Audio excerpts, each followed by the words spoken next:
menyampaikan ini dulu. Apa sebentar.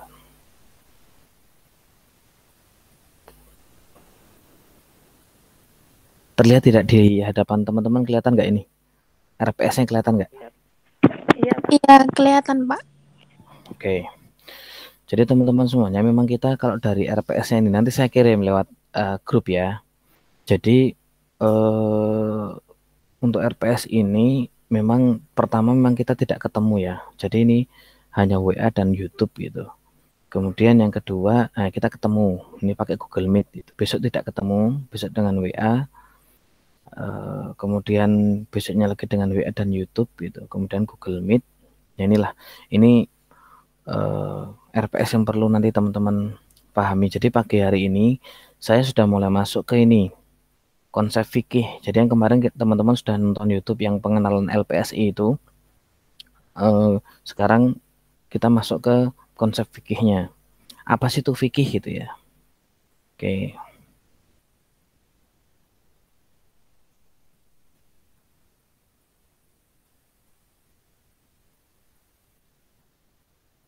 Oke. Teman-teman semuanya,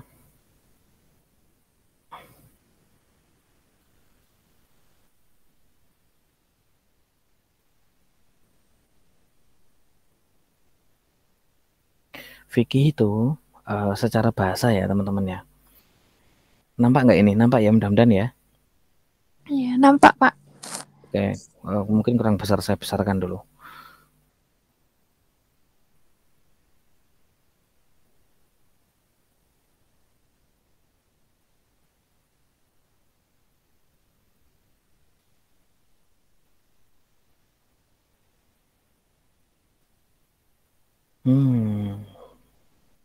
Malah error. Udah begini saja ya.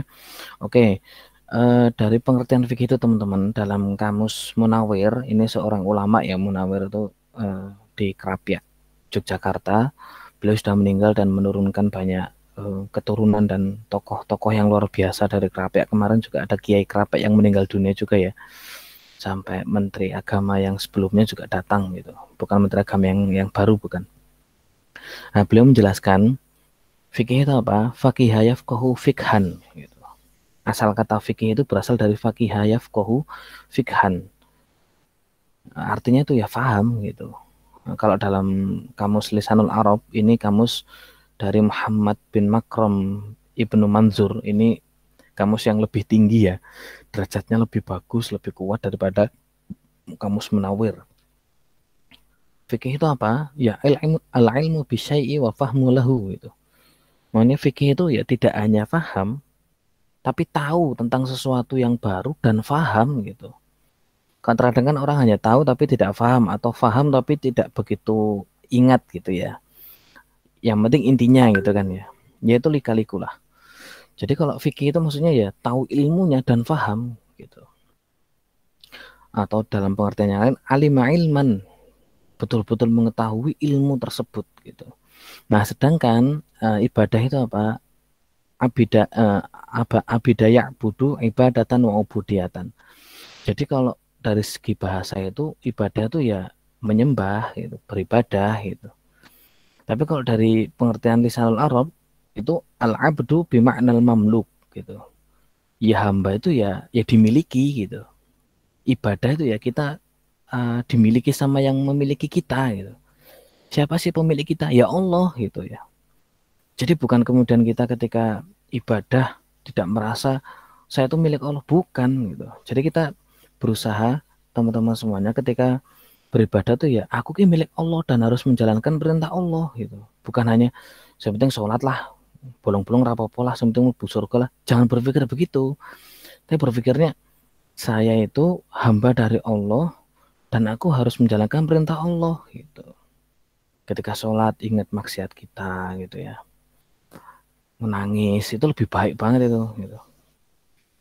Nah, kemudian Lisanul Arab juga menjelaskan al-insanu hurran kana aurokikon. Jadi kalau sudah menjadi hamba itu ya betul-betul orang yang bebas. tapi lembut gitu. Bebas tapi tetap punya aturan gitu. Bukan bebas yang kosong gitu.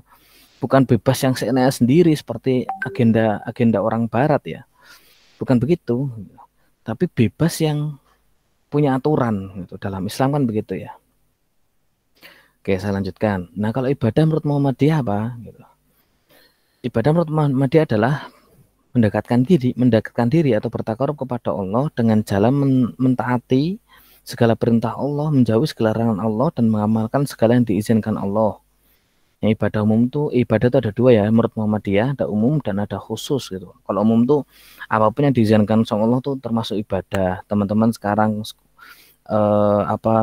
membantu orang tua itu nilainya ibadah. Teman-teman ketika bantu orang tua kerja itu juga ibadah. Teman-teman ketika senyum itu ibadah. Jadi umum itu maksudnya hal-hal yang memang tidak dijelaskan secara eksplisit di dalam hadis, itu namanya ibadah umum menurut Muhammadiyah. Nah, kalau ibadah khusus itu apa? Ibadah yang sudah dirincikan sama Allah dan cara-cara tertentunya gitu. Berarti ya contohnya ya sholat, ya sedekah, ya zakat, ya umroh, ya haji. Itu kan sudah ada rinciannya dari Allah tuh harus bagaimana gitu.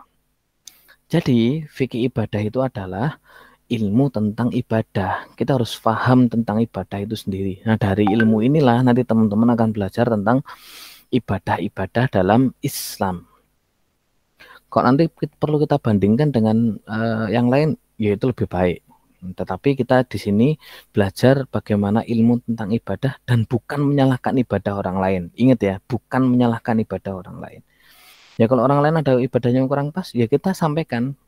Dia tidak mendapatkan cukup, selesai gitu. Jadi tugas kita memperbaiki ibadah diri kita sendiri gitu ya. Bukan kemudian setelah perkuliahan ini teman-teman merasa oh, ibadahku makin keren, ngerti dasari, bukan itu. Yang saya maksud bukan itu. Nah, dasar fikih ibadah, teman-teman. Dasar fikih ibadah jelas ya. Al-Quran dan Sunnah gitu. Taraktu fikum amroini lan tadillu ma tamassaktum bihima kitabullah wa sunnata rasulih. Rasulullah bersabda, saya telah meninggalkan kepada kalian dua perkara. Kamu tidak akan tersesat selama-lamanya ketika berpegang pada keduanya, yaitu kitab Allah dan sunnah Rasulullah SAW. Jadi kita tidak akan sesat ketika kita menggunakan Al-Quran dan hadis. Jadi teman-teman semuanya, saya mengajak ke teman-teman itu untuk di UAD itu berpikir tidak hanya buat apa sih kuliah antara gitu. Teman-teman di sini mulai merenung gitu. Oh, saya PBI itu apa sih? Pendidikan Bahasa Indonesia ya? Inggris, Pak. Oh, Inggris ya. Oh, sorry. Ya saya ngetes teman-teman aja supaya masih semangat atau tidak ya. Enggak bercanda. Jadi pendidikan bahasa Inggris. Teman-teman di sini harus mengkaji di dalam bahasa Inggris itu ada nggak sih perintah Allah tentang mempelajari bahasa Inggris gitu.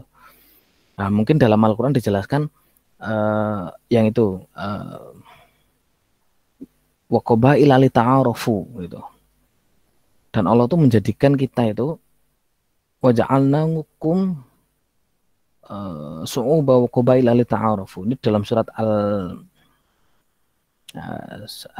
sebentar, saya lupa suratnya. Jadi di situ teman-teman ternyata perintah untuk saling mengenal itu termasuk berarti perintah untuk belajar bahasa Inggris gitu loh. Jadi teman-teman di sini berangkatnya tuh bukan lagi berangkat saya harus menjadi guru bahasa Inggris, saya harus jadi PNS bahasa Inggris, saya harus jadi dosen bahasa Inggris, saya harus penerjemah bahasa Inggris, saya harus menjadi guide turis-turis datang ke Indonesia dengan bahasa Inggris saya, bukan. Tapi teman-teman berpikir, oh dasarnya dalam Islam tuh ada kok gitu. Yang lain, dasar yang lain. Iqra bismi rabbikal ladzi khalaq gitu ya. Bacalah di sini bukan hanya baca dalam bahasa Indonesia, baca dari tanda-tanda Allah, kekuasaan Allah, membaca maksudnya memahami bahasa orang lain, kan bisa masuk di situ teman-teman. Jadi teman-teman di sini punya dasar kuat gitu loh. Oh, saya tuh menjadi seorang atau masuk ke pendidikan bahasa Inggris itu punya visi misi ke depan. Kalau ada penerjemahan yang menyesatkan umat Islam dan saya paham itu, akan saya memberikan klarifikasi di Instagram maupun di YouTube. Oh, itu keren itu teman-teman. Jadi orang-orang yang sekarang nih, mohon maaf, salah memahami ungkapan Inggris atau mohon maaf ya lagu-lagu Inggris yang sekarang terkadang, mohon maaf ya, naudzubillahi min dzalik, itu mengarahnya kepada satanisme gitu, teman-teman bisa menyampaikan gitu di Instagram, di YouTube gitu. Kalau ternyata lagu ini mengandung kesyirikan gitu, wah itu keren banget tuh teman-teman tuh. Jadi di sini teman-teman punya peran penting untuk menjaga Islam gitu ya. Ya saya yakin ya Islam tidak akan tidak akan tidak membutuhkan kita Islam tuh, tapi kita yang membutuhkan Islam. Saya sampaikan ya, kita tuh yang butuh Islam tuh kita gitu, bukan Islam yang butuh kita. Oke, teman-teman sekarang kita masuk. Apa sih maksudnya konsep fikih itu? Gimana sih konsep fikih? Konsep fikih itu di sini teman-teman. Konsep fikih itu pertama dari syariat, mohon maaf, usul fikih, kemudian menjadi fikih, kemudian menjadi syariat. Loh, contohnya apa Pak? Begini teman-teman. Usul fikih itu yang menjelaskan atau dasar-dasar yang bisa mengarahkan kita kepada hukum. Contoh, boleh nggak sih Pak, ketika dalam kedokteran itu kita otopsi jenazah? Padahal dalam Islam jelas otopsi jenazah belum pernah dibahas ya. Pada zaman Nabi Muhammad SAW nggak pernah ada kemudian jenazah yang sudah meninggal, sudah dikuburkan, diambil, kemudian dibuka lagi. Kenapa meninggalnya? Nggak ada. Coba teman-teman cari. Sependek pengetahuan saya tidak ada kasus itu. Tetapi dalam Islam itu dibolehkan karena masalah darurat gitu. Kedaruratan untuk mengetahui siapa sih pembunuhnya gitu. Apa sih penyebab kematiannya gitu. Supaya untuk kehati-hatian tidak adanya kemafsadatan atau kerusakan setelahnya gitu. Jadi di situ pakai kaidah usul fikih namanya begini. Darul mafasid muqaddamun ala jalbil masolih. Menolak kerusakan lebih diutamakan daripada mengambil kebaikan. Jadi di situ maksudnya begini, teman-teman, ya kita terpaksa harus mengotopsi jenazah itu supaya ketika ada virus atau ada penyakit apapun tidak menular setelahnya gitu, dan kita bisa menemukan obat untuk mengobati orang-orang yang mungkin kena penyakit yang hampir sama dengan orang yang sudah meninggal. Nah, disitulah kemaslahatan umat itu juga diutamakan. Nah, kok pada zaman dulu, pada zaman Nabi Muhammad SAW, ya tidak sampai ke sana gitu kajiannya. Terus sekarang sudah kajiannya menurut saya lebih permasalahannya lebih luas ya. Ketika semua ada masalah lain begini, bagaimana sih hukum menggunakan Facebook? Pada zaman Nabi Muhammad SAW tidak ada. Gitu. Jadi ketika dalam kajian usul fikih, ketika media atau atorikoh, ketika media itu mengantarkan kepada kebaikan, itu nggak masalah gitu. Jadi Facebook, Twitter, Instagram itu nggak masalah ketika mengantarkan kepada kebaikan. Yang jadi masalah ketika Instagram, Twitter, Facebook mengantarkan kepada hal yang maksiat gitu. Jadi dari usul fikihnya mana dikaji, kemudian fikihnya gimana hukumnya, kemudian menjadi syariat gitu. Contoh yang paling gampang dihafalkan teman-teman. Pada zaman Nabi Muhammad SAW itu zakat itu menggunakan gandum. Zakat fitrah menggunakan gandum ya. Usul fikihnya itu ada namanya tangkihul manat, tahqiqul manat. Jadi ada di situ penetapan ilat. Ilat itu kesamaan hukum.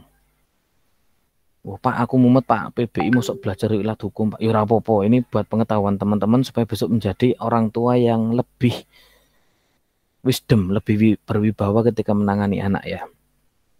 Jadi ketika dalam Islam itu ketika usul fikih itu sudah ditetapkan tadi ilatnya, gandum itu makanan pokok, ilatnya makanan pokok, maka dalam fikihnya masuknya berarti makanan pokok di Arab Saudi apa, gandum, di Indonesia apa, beras, berarti syariatnya kita menggunakan zakat dengan beras. Jadi itu namanya hukum tuh begitu. Jadi teman-teman kalau tidak tahu hukum Islam silakan tanya sama ahlinya, itu lebih aman gitu. Tapi teman-teman harus tahu dulu biar teman-teman tidak mudah dibohongi ya. Tidak mudah dibohongi sama orang-orang yang naudzubillah gitu ya. Sampai ada mengatakan orang-orang teroris adalah punya agama, yaitu agamanya Islam. Itu teman-teman kalau udah punya dasar tuh nggak mungkin kayak gitu tuh. Gitu. Karena ini peringatan buat teman-teman dan saya pribadi ya. Usi wa iyakum lah. Jadi besok ini pada munculnya Dajjal teman-teman. Nanti perempuan-perempuan terus diikat tuh. Itu fikihnya tuh. Tuh hadisnya begitu tuh. Jadi harus diikat perempuan. Dalam hadisnya diikat-ikat di rumah gitu, anak-anak perempuan maupun istri. Kenapa? Karena pada masa Dajjal muncul itu ada tulisan kafaro gitu. Dan semua perempuan itu menganggap itu bukan kafaro gitu. Nah sekarang mohon maaf ya, Dajjal itu kan diperluas maknanya. Dajjalun kadzabun gitu. Dajjal itu adalah orang yang mempengaruhi keburukan lah, intinya begitu ya. Mohon maaf, sekarang bisa jadi ya orang-orang yang mendengarkan lagu-lagu yang memang satanisme begitu ya. Ya mungkin ada lagu Korea atau Barat gitu. Dia tidak sadar kalau dia tuh menyanyi tapi menyembah gitu loh. Ketika ditanya, kamu nyanyi itu tuh nyanyi nggak baik. Oh, enggak, ini tuh bagus, ini lagunya keren. Naudzubillah. Nah itulah termasuk tanda-tanda hanya orang-orang yang beriman yang tahu mana dajjal mana bukan. Nah, dalam hadisnya kan begini ya, Dajjal akan datang keliling ke dunia semuanya dengan membawa dua, satu tangan kanan yaitu api, tangan kiri yaitu air gitu ya, atau salju dingin lah gitu. Nah, kalau kita orang yang tahu iman, yang tahu Islam, kita akan memilih api gitu, karena Dajjal itu api itu tangan kanannya itu esensinya adalah surga yang enak gitu, yang menyejukkan gitu ya. Sedangkan es itu atau air itu yang dingin itu esensinya adalah api yang sangat panas gitu. Jadi teman-teman di sini kita perlu bekal lebih mendalam gitu ya, bekal lebih mendalam untuk persiapan kita ke depannya. Oke, lanjut ya. Nah, syariat itu apa sih? Nah, syariat itu seluruh ajaran agama Islam yang dibawa oleh Nabi Muhammad SAW. Mana sempitnya ya, ya yang kita amalkan sehari-hari itu ibadah, sholat, zakat, gitu-gitu ya. Oke, fikih itu apa sih? Yaitu cabang studi yang mengkaji norma-norma agama. Jadi tadi saya sampaikan, jadi dari usul fikih muncul fikih gitu, muncul hukum gitu ya. Jadi kayak tadi apa zakat hukumnya sunnah, kemudian ilatnya makanan pokok, maka fikihnya menjadi makanan pokok gitu ya. Nah sumber hukum Islam jelas lah ya. Secara langsung dari Quran hadis maupun dijelaskan secara perintahnya, tata cara sholatnya, semua jelas. Tapi ada yang memang tidak dijelaskan secara eksplisit. Jadi di sini muncul makna-makna lain. Gitu. Makanya terkadang seperti teman-teman, Pak, kenapa sih kok di Muhammadiyah dan NU terkadang Ramadannya beda? Nah itulah pemahaman dalam hadis yang fakdurulah atau fakmilu iddata salasina sya'ban. Disitulah hadis peluang untuk difahami lebih gitu ya. Kalau orang-orang NU, saudara-saudara kita NU itu memahaminya ya sudah, pokoknya ru'yah melihat hilal, kalau nggak kelihatan ya sudah sempurnakan 30 selesai gitu. Kalau Muhammadiyah enggak, ru'yah di situ, melihat di situ bukan hanya melihat dengan mata gitu, tapi dengan ilmu gitu ya. Jadi itulah perbedaan pemahaman begitu yang hal-hal yang sangat wajar dalam Islam gitu ya. Contohnya penggunaan hisab, operasi plastik dan lain-lain. Nah, objek kajian kita atau fikih itu adalah mukallaf. Mukallaf ya kita ini, orang-orang sudah balik, sehat pikirannya gitu ya.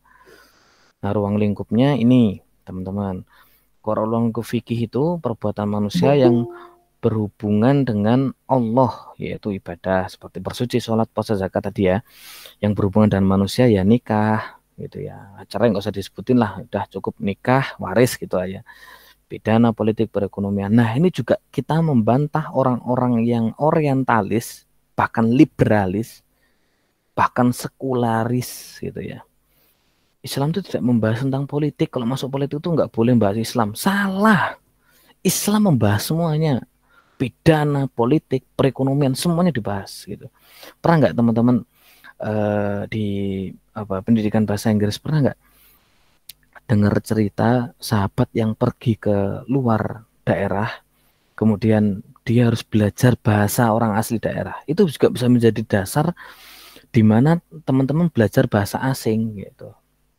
Kalau saya ya teman-teman sudah merasakan ya, belajar bahasa Inggris dan bahasa Arab itu sistematika pembahasaannya tuh lebih rumit bahasa Arab, lebih rumit bahasa Arab. Kalau bahasa Inggris itu sistematikanya lebih simpel. Hanya bahasa Inggris kesulitannya satu, seringnya dikeluhkan orang itu. Pronunciation-nya gitu. Itu agak sulit gitu. Jadi disitulah Islam membahas semuanya teman-teman. Politiknya, perekonomiannya, bahkan dalam hadis Nabi Muhammad SAW dijelaskan ketika itu Umar muter nih, keliling pasar nih Umar nih. Umar keliling pasar.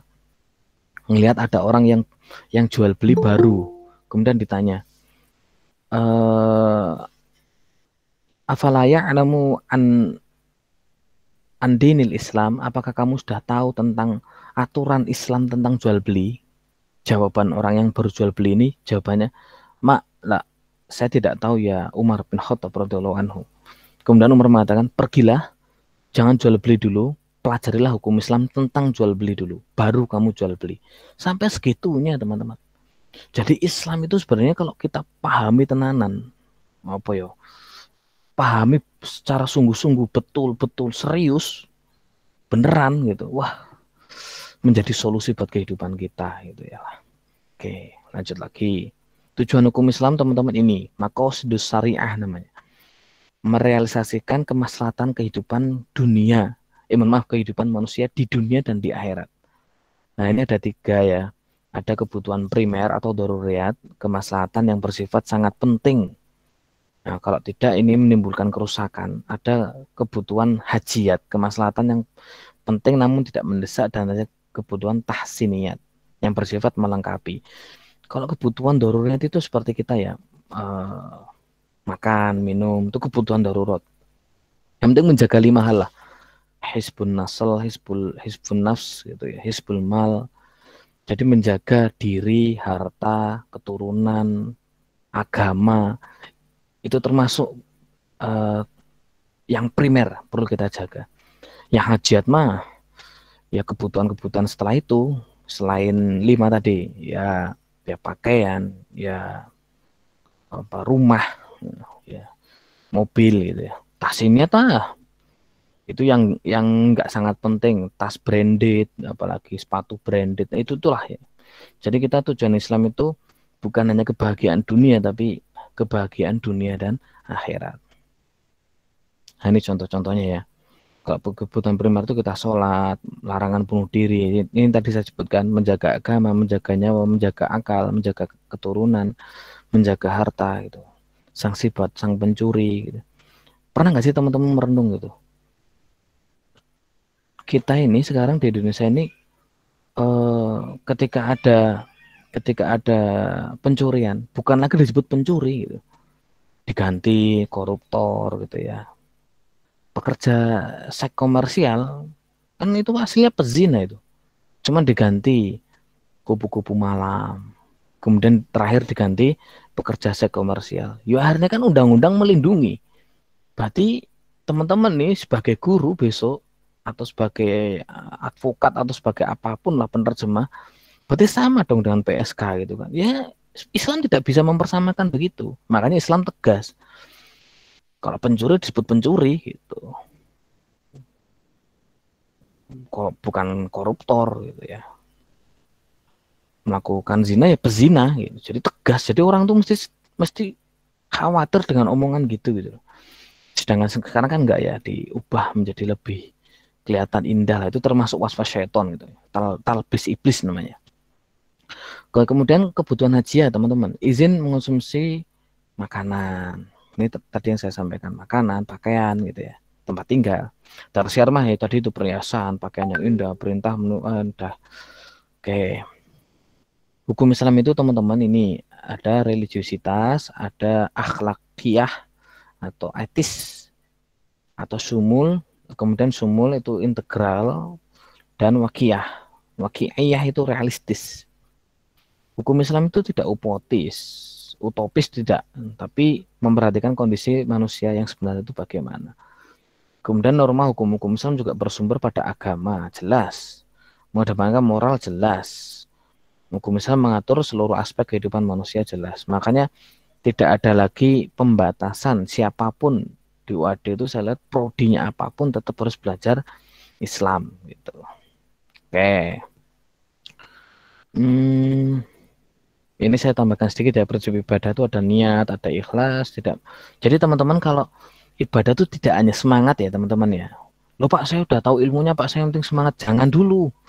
Satu, lihat ikhlasnya dulu, niatnya dulu ikhlas. Kedua, ngikuti perintah Rasulullah SAW gitu. Jadi prinsip ibadah itu tidak menggunakan perantara juga. Jadi teman-teman tidak perlu menggunakan sesajen atau apalah, nggak perlu. Dilakukan sesuai dengan tuntunan ini tadi saya sampaikan. Seimbangan antara dunia akhirat. Loh Pak, saya pengennya ibadah terus Pak, saya nggak mau kerja. Ya salah. Harus seimbang dunia akhirat gitu. Jangan seperti orang-orang yang dia itu kok dulu tuh sufiyah gitu ya. Dia tuh yus pomen ibadah terus aku ora gelem mikir lainnya gitu ya. Itu nggak boleh gitu. Dan tidak berlebih-lebihan gitu. Dalam ibadah tidak boleh sampai berlebih-lebihan dan tidak mempermudah atau meremehkan dan meringankan, bukan mempersulit.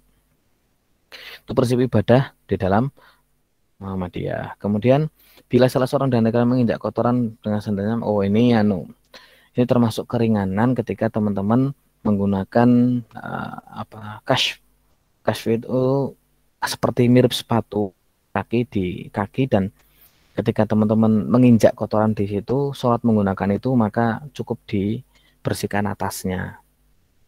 Ini hadis ini juga menjelaskan ternyata ibadah dalam Islam itu memudahkan gitu ya, tidak mempersulit dalam Islam itu.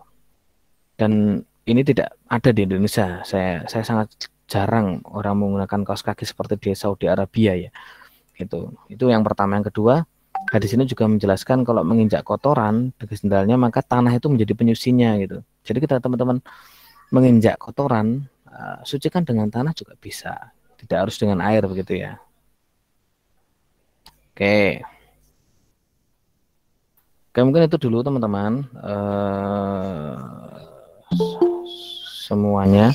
Saya minta maaf yang datang telat-telat, memang tidak saya klik izinkan secara langsung dan cepat karena kita sudah masuk kelas ya. Oke, begitu. Mungkin ada pertanyaan sebelum saya berikan link presensi. Silakan teman-teman. Jika ada pertanyaan.